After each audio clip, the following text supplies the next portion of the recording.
Good morning, I'm Barbara, and welcome to Barbara's Bulletin. Today, we're focusing on a developing story in Eastern Europe, where tensions are rising between Belarus and its neighboring countries. We'll be taking a closer look at the situation and exploring the implications for regional stability. To start, let's take a look at the latest news from Belarus. The country's opposition leader, Sviatlana Tsikhanouskaya, has been speaking out about the need for the U.S. to use both incentives and pressure in its negotiations with President Alexander Lukashenko.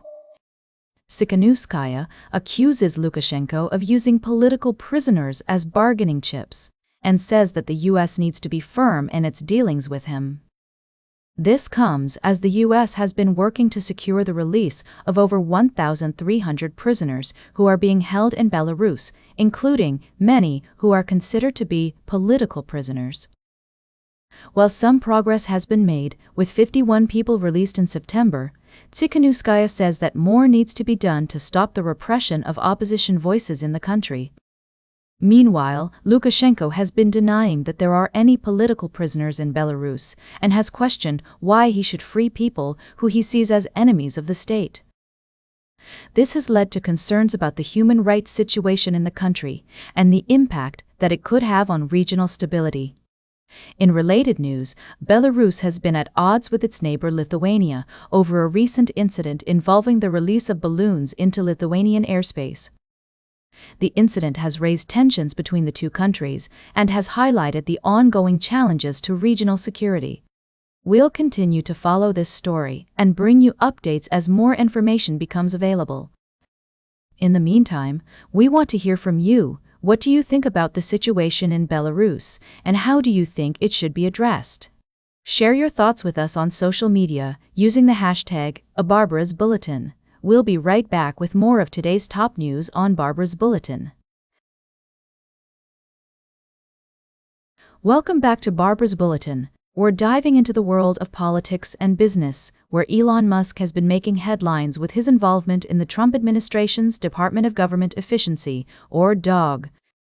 In a recent interview, Musk reflected on his time leading the initiative, which aimed to slash federal government spending.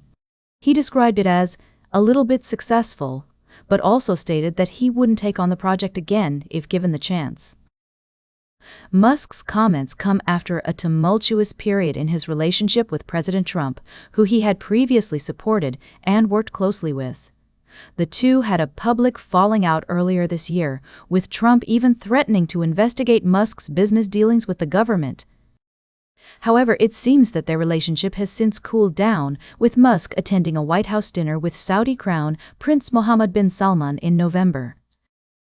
During his interview, Musk also spoke about the challenges he faced while leading DOGE, including vandalism attacks on Tesla showrooms and vehicles. He attributed these incidents to his high-profile role in the Trump administration, which sparked global protests and boycotts against Tesla. Despite these setbacks, Musk remains committed to his vision of reducing government spending and increasing efficiency.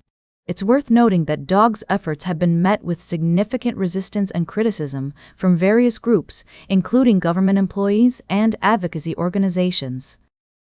Some have argued that the initiative's cost-cutting measures have gone too far, resulting in the loss of critical jobs and programs.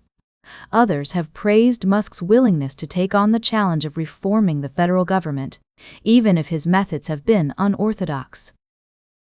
As we consider the implications of Musk's comments and the future of DOGE, it's clear that this story is far from over. With the ongoing debate about government spending and efficiency, it will be interesting to see how Musk's involvement in politics continues to evolve.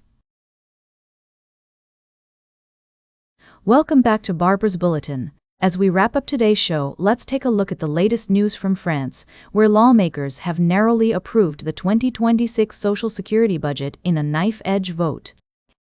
The bill passed by a margin of just 13 votes, highlighting the government's precarious position in a divided lower house where no party holds a majority. Prime Minister Sébastien Lecornu has been seeking to get the broader state budget through Parliament before year-end, but his costly concessions to win socialist support have alienated allies and left him politically weakened. The socialists backed the bill after Le Cornu agreed to freeze President Emmanuel Macron's landmark 2023 pension reform until after the 2027 presidential election. While the approval secures funding for healthcare, pensions, and welfare, it leaves a funding shortfall, likely close to 20 billion. This development has significant implications for France's economy and its efforts to rein in its debts.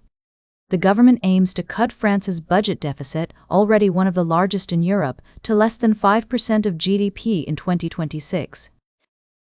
As we analyze this story, it's clear that the political landscape in France remains complex and challenging. The concessions made by Le Cornu have sparked criticism from centrist and conservative allies who argue that they come at too great a cost.